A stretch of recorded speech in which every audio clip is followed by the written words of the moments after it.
Vous êtes chez Stas, je viens d'arriver au travail.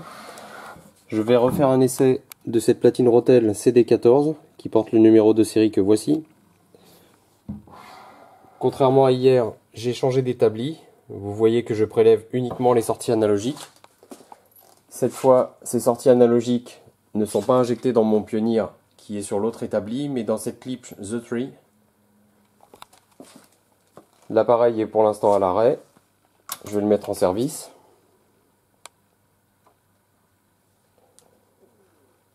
J'ai préparé ce disque des Beatles.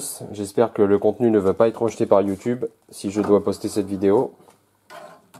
Je vais mettre simplement quelques secondes de chaque morceau.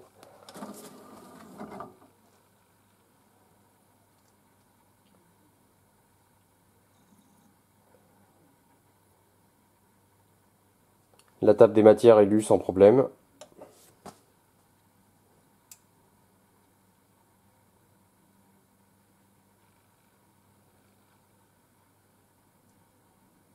Le son est présent. Je vais augmenter un peu le volume.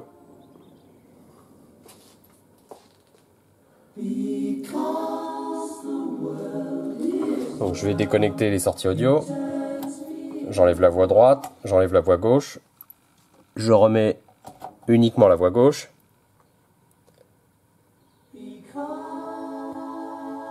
Je mets uniquement la voix droite. Je remets les deux canaux. Je change de morceau.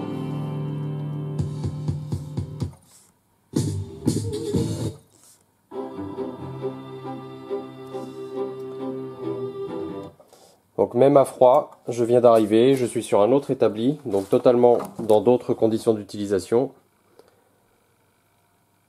Vous le voyez ici.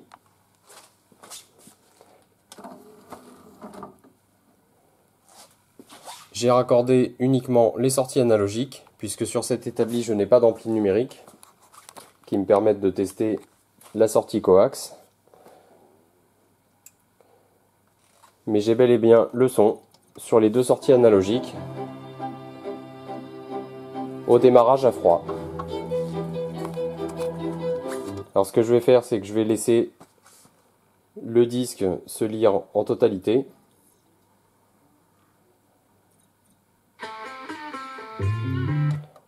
Donc je stoppe totalement la lecture, je redémarre en piste 1 et je vais laisser le lecteur lire totalement le disque afin de vérifier si un défaut apparaît à chaud.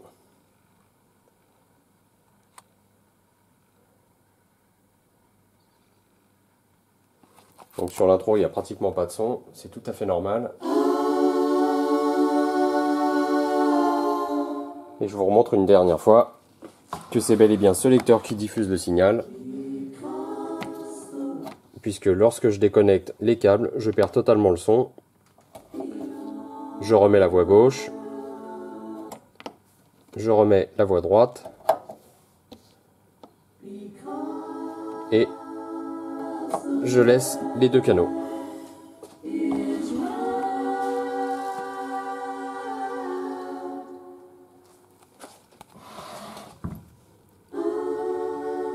Donc je laisse cet appareil chauffer. On ne m'a pas indiqué la fréquence de la panne. Je n'ai aucune notion du fait que ce soit un défaut permanent ou pas, ou intermittent, c'est-à-dire à chaud. Je n'en sais absolument rien, je n'ai aucune information à ce sujet. Donc je laisse l'appareil en lecture. Il va lire la totalité du disque qui dure 1h18. Et ce que je ferai quand ça sera terminé, c'est que je vais rééjecter le disque, le recharger et refaire une deuxième lecture. Ce qui représentera 2h40 de lecture en totalité. Ça devrait être parfaitement réaliste et parfaitement comparable à des situations d'utilisation normale.